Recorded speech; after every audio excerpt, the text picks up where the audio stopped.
One of the most important yet unreported issues of today is the treatment of neurodivergent individuals of color in the already heavily flawed mental health care system.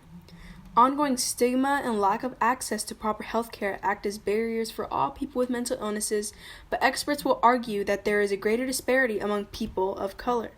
For example, researchers have found that young Black and Hispanic children are less likely to receive quality mental health care services than white children and young adults, even though mental illnesses rates tend to be fairly consistent among all ethnicities. Mentally ill people are also 16 times more likely to be killed in police encounters, which in some cases of police brutality has also been influenced by racial profiling. A shocking statistic is that in Native Americans between the ages of 15 to 24, the suicide rate is 40%, the highest rate of young adult suicides among any ethnicity in the nation. Within the year, 2.3% of Black and Hispanic young people saw a mental health specialist, compared to 5.7% within white youth. This is significant, as it is estimated that 1 in 5 people, ages 13 to 18 of any race, will have some type of mental illnesses within their lifetime. And these aren't just coincidences. Stigma within communities of color and outside of them toward mental health issues play a major role in the treatment and severity of neurodivergent people in these communities. This is especially true within immigrant communities as well. Many second-generation immigrant youths suffer from untreated mental illnesses, having higher rates of depression, PTSD, and anxiety as compared to white peers. The statistic is likely due to minimization of their issues by parents and other older immigrants. I experience mental and emotional health issues myself, some that affect me in my daily life.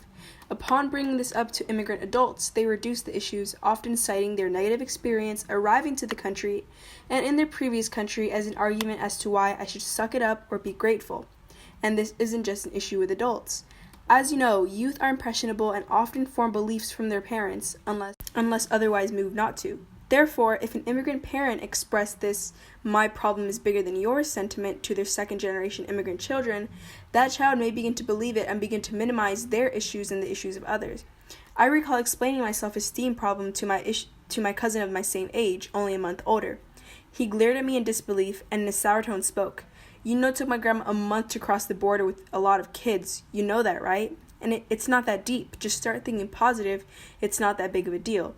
Upon raising the same problem to my parents, they went about something very similar, going so far as to entertain an idea that I may be mentally unstable because I proposed a therapy visit, which hurt me greatly.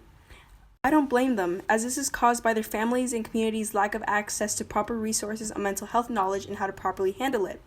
Therapy and seeking mental health help is often taboo in Hispanic communities, and especially among older Hispanics. I clearly remember a day in 8th grade when my friends and I, who are all second-generation immigrants from many different regions, were sitting and talking after the Georgia milestones. The topic of mental health arose. Many of my friends I thought I knew very well brought up their severe struggles with symptoms of anxiety, depression, and body dysmorphic disorder. They all proceeded to mention how, despite them talking to their parents about it, all mentions of possible therapy and healthcare were shot down and dismissed by their parents. This is extremely sad, as those issues often contribute to suicidal thoughts and depression within sufferers. Another factor that greatly affects the mental health of people of color is racism. Racism can occur anywhere, such as school, the workplace, and in many other areas of one's life. Racism does in fact have an effect on the emotional well-being of people of color, who often suffer the most severe and frequent form of racial discrimination. Racism also leads to a decrease in self-esteem, especially among youth, and is often related to trauma-related symptoms. In 48% of reviewed child outcomes, vicarious racism had a significant impact on the child's self-esteem and behavior. My friend Isaiah is a young Black man who suffers from clinical depression and anxiety as well as PTSD. He went to elementary school in Phoenix, Arizona, and he remembers being badly bullied for his race to the point of one violent incident in 4th grade. He stated this time period as a contributor to his anxiety, and understandably so. My middle school was predominantly Hispanic, roughly 74%. Therefore, thankfully, I never experienced any racist incidents that impacted me significantly. However, I have seen the effects it has on the emotional well-being of my peers. While external issues like systemic racism, double standards by non-POC, and others are important, I think that issues like mental health inside of the community should also be discussed, as the problems that lie among members of Black, Hispanic, Asian, and Native communities are often not as talked about despite affecting us just as significantly, if not more. If we can't put in the effort to solve issues within our communities, We can't solve the issues that affect us from outside.